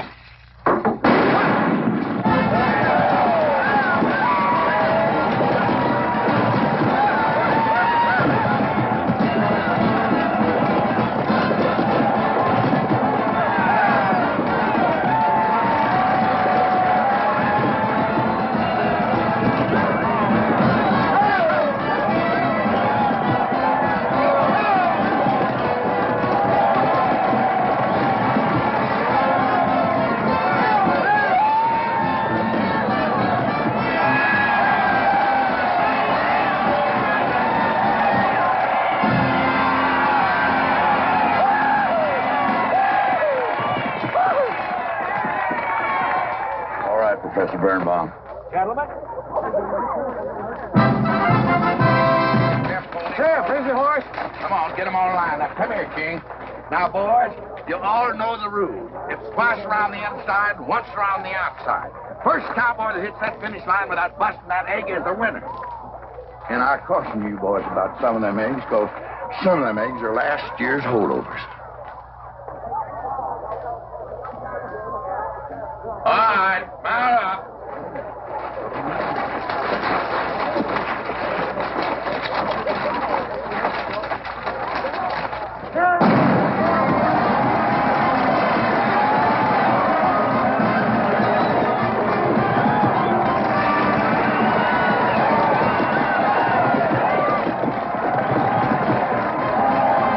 Catherine, my dear, you seem to be enjoying yourself. Oh, yes. This is wonderful. It's the only thing I really do enjoy about this barbaric country, the 4th of July celebration. Well, Catherine, I've been here for 3 days. I haven't heard from you. Is anything wrong? Wrong? Well, I just hope that it hasn't been necessary for you to say anything to G.W. What are you talking about? Catherine, you see, I'm in a rather delicate position, being governor of the territory and all. I just hope you haven't found it necessary to say anything about... About what? About you and me.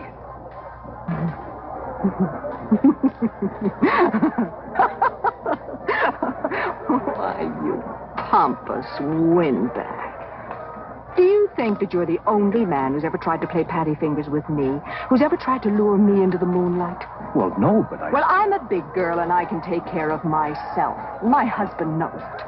I can assure you, Governor, that your reputation is untarnished. Now get out of my way.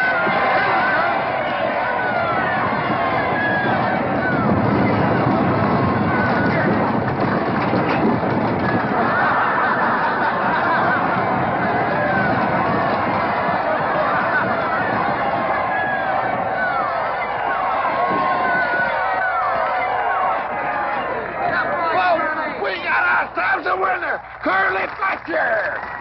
Muzzle up, Curly! Give me the egg. Disqualified. Here you go, Curly. You'll never believe what happened over there. What? You smell a beer. Well, naturally, I'm drinking beer. Ladies and gentlemen, the next event will be a contest between the two bronco-busting champions of our territory. Remember the year I rode in that event? Wore your garters to hold up my sleeves? We had a bet, and I won it. George Washington Mclintock, you are a very crude man. Well, I guess so, but that was a rough horse, like to jarred my insides loose. But it was worth it. 3 beers.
So, nothing busted but my pride.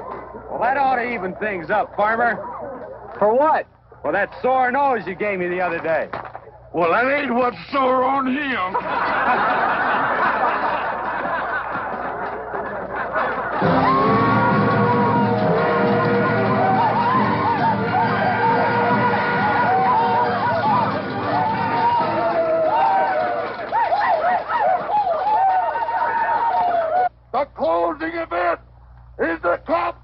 place.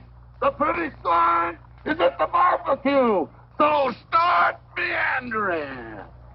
Come on. Now, what is that, false courage? Why, you know a Douglas doesn't ever use a thing like that. I want you to get on that horse, get out in front, and stay out in front. I'll be out front, Dad. All the way. Good boy. Now remember, stay out in front. That Agamemnon's a good horse.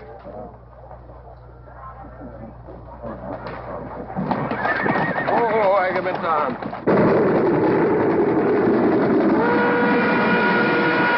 1140 and she's already down. Oh, boy.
God doggone it, they're my real bull.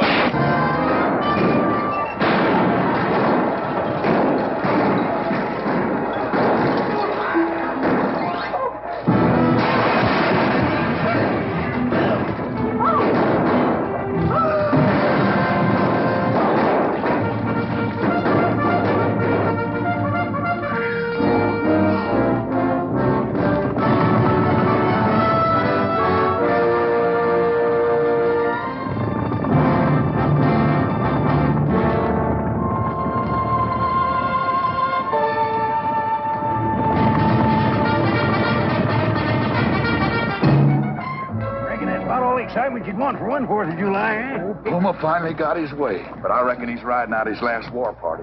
He won't get very far. But one thing still has me puzzled. Where did they get the guns? I was wondering the same thing. My kidney's been bothering me. Funny? GW!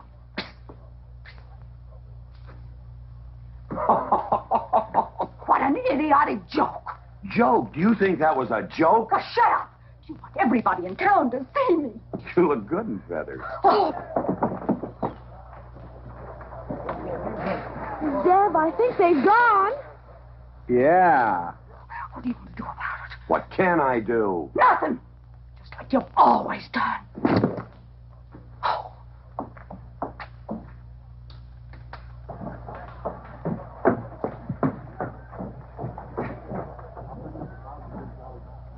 How long, GW?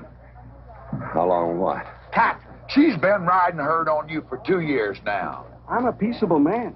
But my father used to say, you raise your voice, it doesn't do any good. It's time to raise your hand. Well, I've been planning to do something about it. I'll have another talk with her. Talk to her? Talk to her? Talking won't do any good. Becky, have you seen your... What's been happening around here? You've got hay all over you. Been some mighty sneaky goings-on here during that raid, Mr. Mclintock.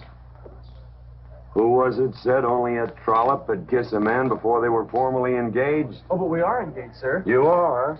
That is, with your permission. Well, you've got it. Oh, Mrs. Warren? I think it's wonderful. I guess this is the only engagement that ever started off of a spanking. Mm-hmm. I reckon Birnbaum is right. All right. Lord bless us, this is going to be a great day. Doggone it, folks.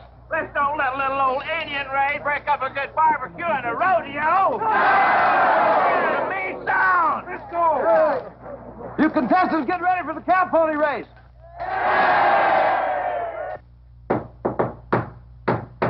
Who is it? It's me. Let me in. Not now. Are you insane? I want to talk to you. It'll have to wait. I've taken all I'm going to take from you. You are insane. You are going to tell me why you packed up, picked up, and walked out on me. 2 years ago, you remember, you came home from Denver with lipstick all over your...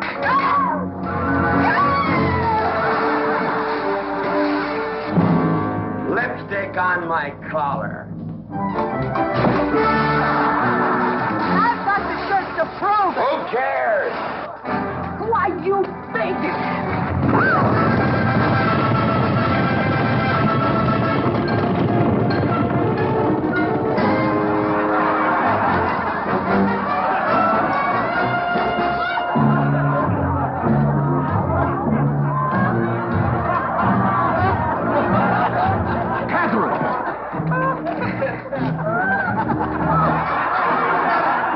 T.W., you are a ruffian. Cuthbert, you are right.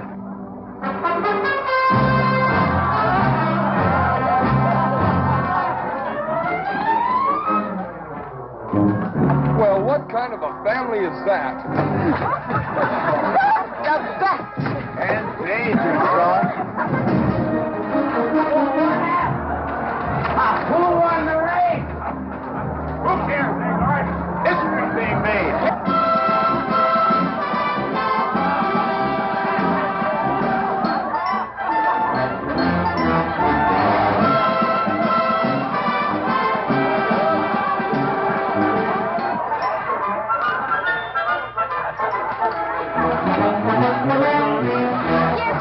I regret to inform you I've changed my mind about matrimony.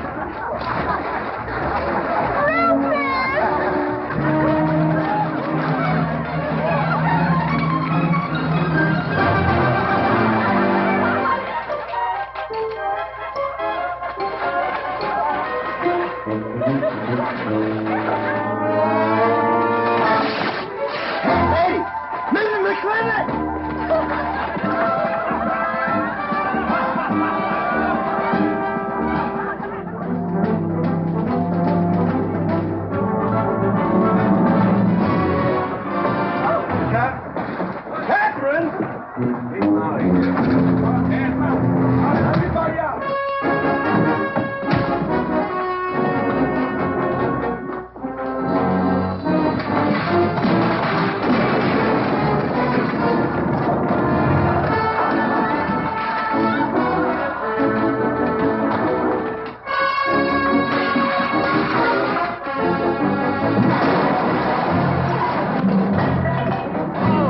Looks like T.W.'s buying out the whole score. I'm afraid you're right.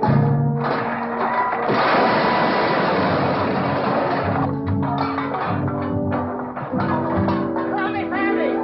Clowny family!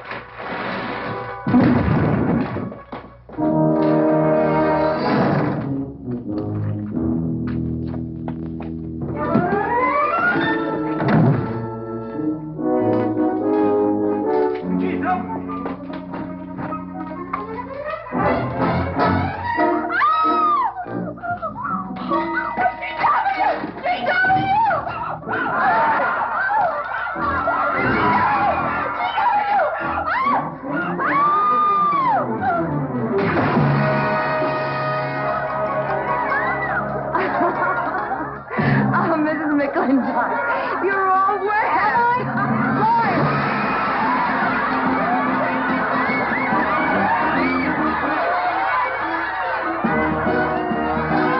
Wrong woman, T.W. Oh, pardon me.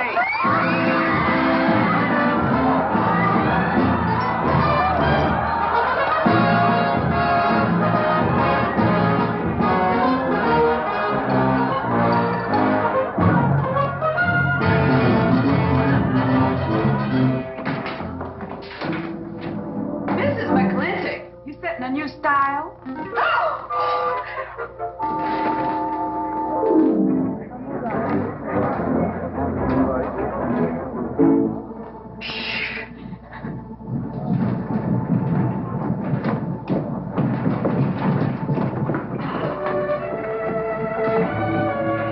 Mr. McClintock, in here!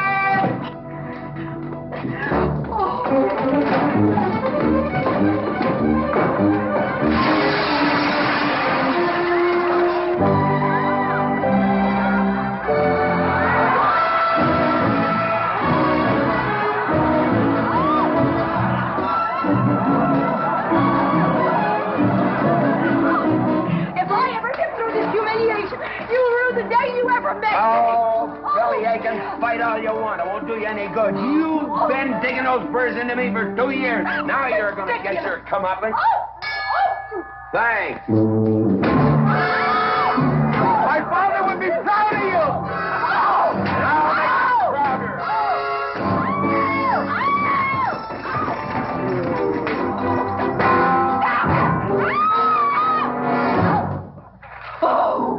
Keep it. You may need it. Now get your divorce. Home. Don't spare the horse. Home. You heard me. Don't think you're going to get rid of me that easy. Yeah.